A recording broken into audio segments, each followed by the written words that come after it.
Existem duas formas de você fazer a instalação de uma caixa separadora de água e óleo. Independente da forma como você for instalar a caixa, a água deve chegar através da gravidade para dentro da caixa separadora.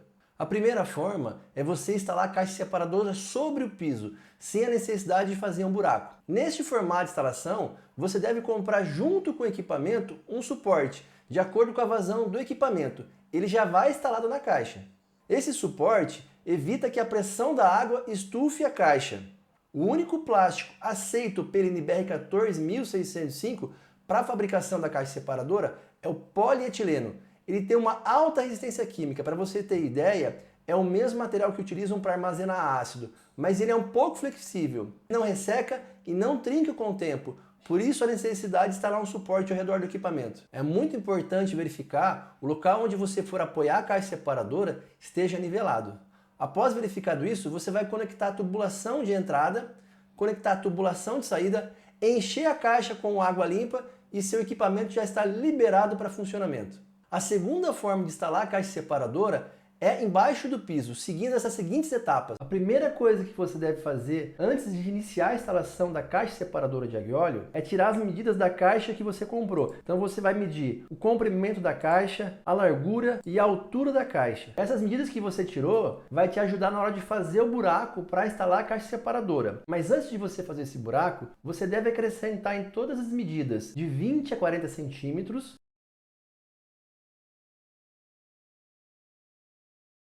mais a largura do tijolo que você vai utilizar nas paredes e no fundo desse buraco onde você vai instalar a caixa separadora. Defina o local onde você vai fazer o buraco para a instalação da caixa separadora e faça de acordo com as medidas que você tirou, mais a soma de 20 a 40 centímetros e mais a largura do tijolo. É obrigado colocar tijolo no fundo do buraco e nas laterais do buraco? Não, não é obrigado. Mas por que eu indico você fazer isso? É muito importante, principalmente dependendo do tipo do solo da sua região. Se for um solo muito úmido, ou até também se tiver muita chuva na sua região, pode acontecer quando chover, toda aquela umidade, aquela terra vai ficar mais pesada. E ela pode comprimir a caixa separadora, com isso estragar o seu equipamento. Então, investindo um pouquinho mais na hora de fazer a instalação, você evita essa dor de cabeça no futuro. Feitas as paredes de alvenaria e o fundo em alvenaria, você vai colocar no fundo desse buraco de 2 a 4 centímetros de areia peneirada. Após colocar essa areia, você vai compactar com água. Nunca faz a compactação com máquinas. Aqui a vista superior do buraco que você fez, já com as laterais em alvenaria, e você também já colocou a areia no fundo. Você vai colocar a caixa separadora no centro desse buraco, vai tirar o nível, coloque o nível nas bordas da caixa separadora para saber se realmente ela está nivelada para o perfeito funcionamento dela. Na sequência, você vai instalar a tubulação de entrada e a tubulação de saída da caixa separadora. E essa tubulação de entrada, ela deve ter uma inclinação caindo para a caixa separadora. Conforme você pode ver aqui no desenho, para você calcular essa inclinação, o que você vai fazer? Você vai pegar essa distância, representada por L aqui, que você está vendo, mede essa distância, vai pegar 2% dessa distância, imagine que essa distância aqui deu 100 centímetros. Você vai pegar 2%, no exemplo aqui seriam 2 centímetros, e vai deixar essa altura aqui com 2%, no caso 2 centímetros dessa altura. Você vai pegar a base da saída da caixa separadora, traça uma linha, e você vai também pegar como base este ponto, conforme você pode ver na imagem. Aí essa altura vai ser 2% para que haja inclinação e a caixa funcione 100% corretamente. A última etapa para a instalação da caixa separadora é colocar a areia ao redor da caixa separadora, entre as paredes de alvenaria e a caixa separadora de água e óleo, conforme na imagem que eu vou te mostrar aqui. Então, essa imagem que você está vendo é um corte lateral na caixa separadora. Aqui são as paredes de alvenaria e aqui são as camadas de areia que você vai colocar ao redor da caixa. Então você vai colocar ao redor da caixa separadora a primeira camada de areia. Na sequência, você vai preencher dentro da caixa separadora com água a mesma altura da primeira camada de areia que você colocou. Vai pegar a água também e vai compactar essa areia ao redor da caixa separadora com água. Novamente, você vai preencher a segunda camada de areia ao redor da caixa separadora e vai preencher dentro da caixa separadora a mesma altura da camada de areia com água.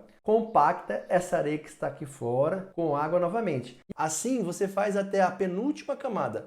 Na última camada você preenche com brita até a base da tubulação de entrada e saída, pois se tiver algum problema de vazamento na tubulação, você consegue visualizar.